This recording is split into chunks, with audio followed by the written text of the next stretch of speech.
Chapter 15. After this, it happened that Absalom provided himself with chariots and horses, and 50 men to run before him. Now Absalom would rise early and stand beside the way to the gate. So it was, whenever anyone who had a lawsuit came to the king for a decision, that Absalom would call to him and say, "What city are you from?" And he would say, "Your servant is from such and such a tribe of Israel." Then Absalom would say to him, "Look, your case is good and right, but there is no deputy of the king to hear you." Moreover, Absalom would say, "Oh, that I were made judge in the land, and everyone who has any suit or cause would come to me, then I would give him justice." And so it was, whenever anyone came near to bow down to him, that he would put out his hand and take him and kiss him. In this manner Absalom acted toward all Israel who came to the king for judgment. So Absalom stole the hearts of the men of Israel. Now it came to pass, after 40 years, that Absalom said to the king, "Please, let me go to Hebron and pay the vow which I made to the Lord. For your servant took a vow while I dwelt at Geshur in Syria, saying, 'If the Lord indeed brings me back to Jerusalem, then I will serve the Lord.'" And the king said to him, "Go in peace." So he arose and went to Hebron. Then Absalom sent spies throughout all the tribes of Israel, saying, "As soon as you hear the sound of the trumpet, then you shall say, 'Absalom reigns in Hebron.'" And with Absalom went 200 men, invited from Jerusalem, and they went along innocently, and did not know anything. Then Absalom sent for Ahithophel the Gilonite, David's counselor, from his city, from Gilo, while he offered sacrifices. And the conspiracy grew strong, for the people with Absalom continually increased in number. Now a messenger came to David, saying, "The hearts of the men of Israel are with Absalom." So David said to all his servants who were with him at Jerusalem, "Arise, and let us flee, or we shall not escape from Absalom. Make haste to depart, lest he overtake us suddenly, and bring disaster upon us, and strike the city with the edge of the sword." And the king's servants said to the king, "We are your servants, ready to do whatever my lord the king commands." Then the king went out with all his household after him. But the king left 10 women, concubines, to keep the house. And the king went out with all the people after him, and stopped at the outskirts. Then all his servants passed before him, and all the Kerethites, all the Pelethites, and all the Gittites, 600 men who had followed him from Gath, passed before the king. Then the king said to Ittai the Gittite, "Why are you also going with us?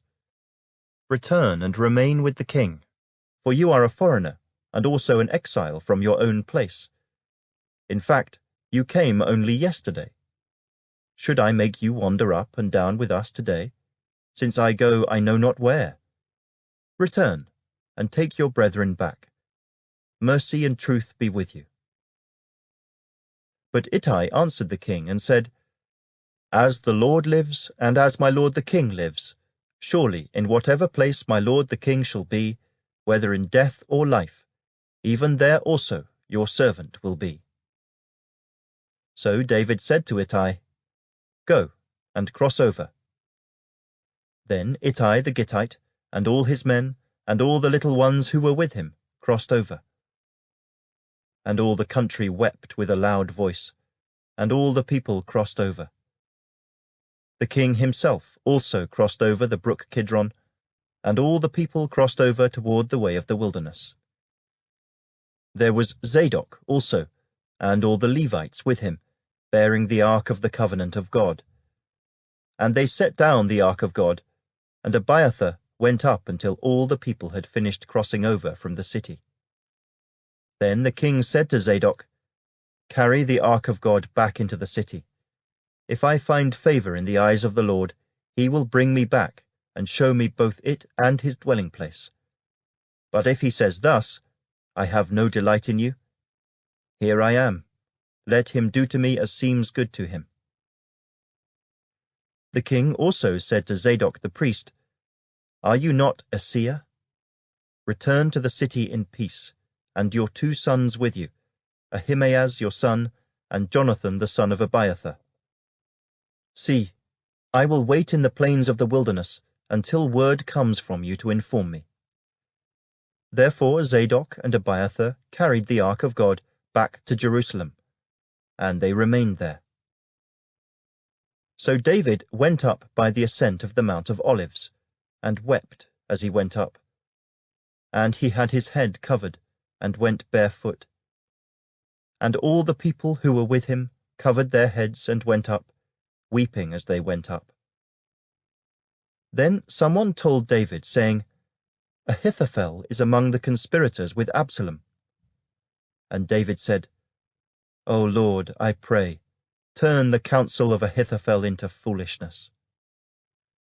Now it happened, when David had come to the top of the mountain, where he worshipped God, there was Hushai the Archite coming to meet him, with his robe torn and dust on his head.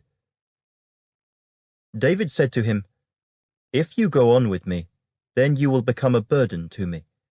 But if you return to the city and say to Absalom, I will be your servant, O king. As I was your father's servant previously, so I will now also be your servant. Then you may defeat the counsel of Ahithophel for me. And do you not have Zadok and Abiathar the priests with you there?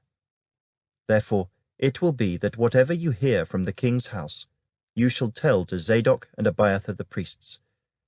Indeed, they have there with them their 2 sons, Ahimaaz, Zadok's son, and Jonathan, Abiathar's son.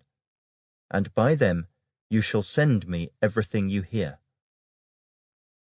So Hushai, David's friend, went into the city, and Absalom came into Jerusalem.